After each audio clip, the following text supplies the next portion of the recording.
Square Enix games will be multi-platform moving forward. Now, what I'm seeing from the ponies is they're saying, oh, but most of their games already are multi-platform and Square Enix is still struggling. Of all the problems that's on Square Enix and the failure of Final Fantasy VII Rebirth, one of them is the exclusivity problem.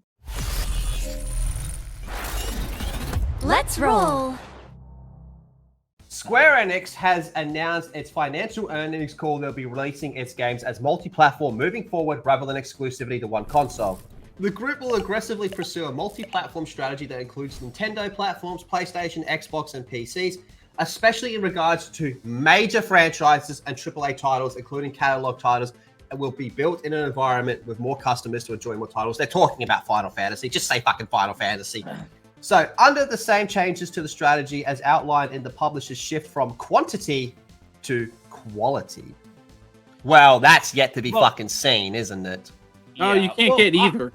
I will admit, I do think 16 would have done a lot better if it was on Xbox and PC. Now, the 7 Rebirth, I don't think that does too much better. Honestly, I don't see it doing too much better. It would have gotten a couple more sales, yes, because, you know, there's more people. It's a bigger net. Yeah, right? But I think 16 out of these two would have been the bigger one. Because 16 was actually kind of light. It was just like, you know what I mean? Out of the two games, 16 was way more light. Between that and Rebirth, 16 would have benefited more. Rebirth has, you know, the problem of people. A lot of people didn't like Remake. It's part 2 of a 3-parter. Some people are waiting to get the whole thing. You know, it's got fucking a ton of issues there. So the group will pursue a shift from quantity to quality as its medium to long term. That's the interesting part. Philosophy regarding a DE segment portfolio. To end that, it will first work to establish the optimal portfolio, striking a balance between a product out approach that reflects the imaginations of its employees to the utmost and a market in approach. They just like to throw around these words that leverages customers' voices and data to inform development efforts. That is bullshit. That part right there is absolute fucking bullshit. Square Enix does not fucking care what you think. No. It will strive for a regular launch game that's focusing on its development efforts and investments on titles with substantial potential to be loved by customers for years. Yeah, good luck with that part, buddy. This change in strategy has already seen several of its games cancelled, which did not align with Square Enix's new approach. So with all that said, that brings us to the part 2. So Square Enix is now preparing for the layoffs in US and Europe amid heavy restructuring. This is not a surprise. Not a surprise at all.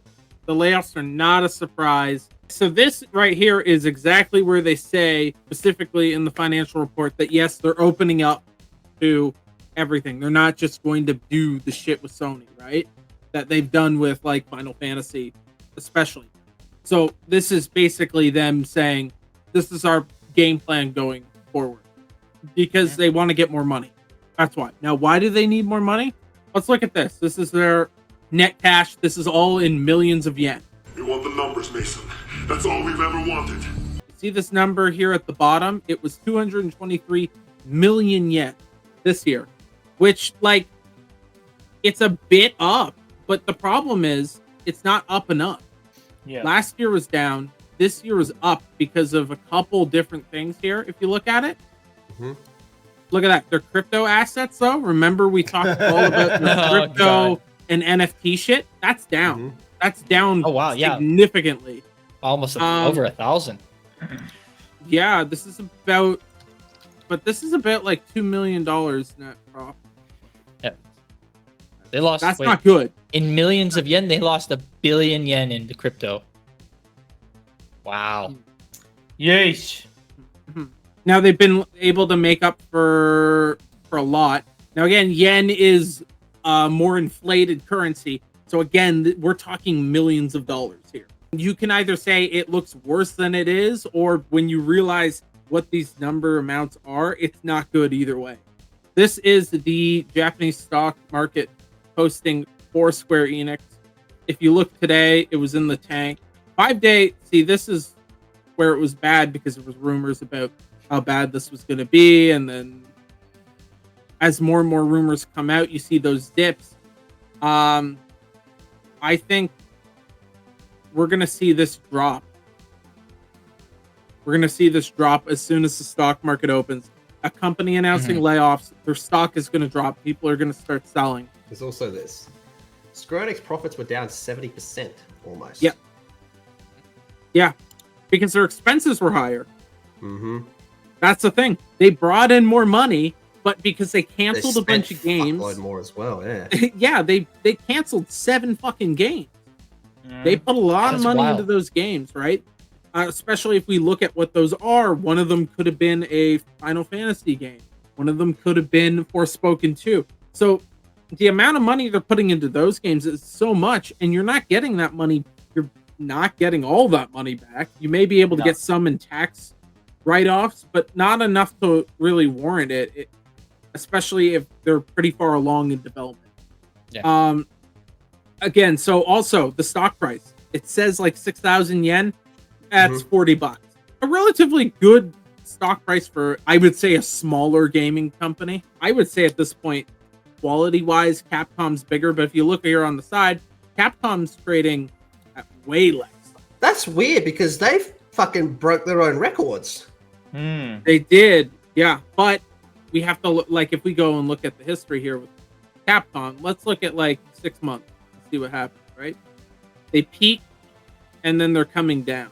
Okay, so it just they timed it and claimed it at a certain point so that it looks good on paper and in the news. But Kinda even what they're then, doing dude, they're with, still not as Square high Enix is doing. square. I think just the amount of, it's hard to tell. If people keep buying the price goes up. And so a lot of people are holding on to Square. I'm pretty sure that would be the confidence, at least with when it comes to Square Enix, because it's for decades. Square Enix has been like the peak tier of JRPGs when it comes to the gaming like world. If we look at where they were in 2019, that's a real bang. That's half of what it is now. We look that's at a rough. year ago, though, in June was their peak, which was above where they are now by a good bit, but they dropped and dropped and dropped and dropped. We got to check in on how the PlayStation people are doing. PS5 owners are now treated like black people in 1939 USA. Let me get ODB out here. We are now second-class gamers, and neither Sony nor Square care about us anymore. Just like the black people had to give up their civil rights, we PS gamers are having to forfeit our exclusives. Can I get an amen?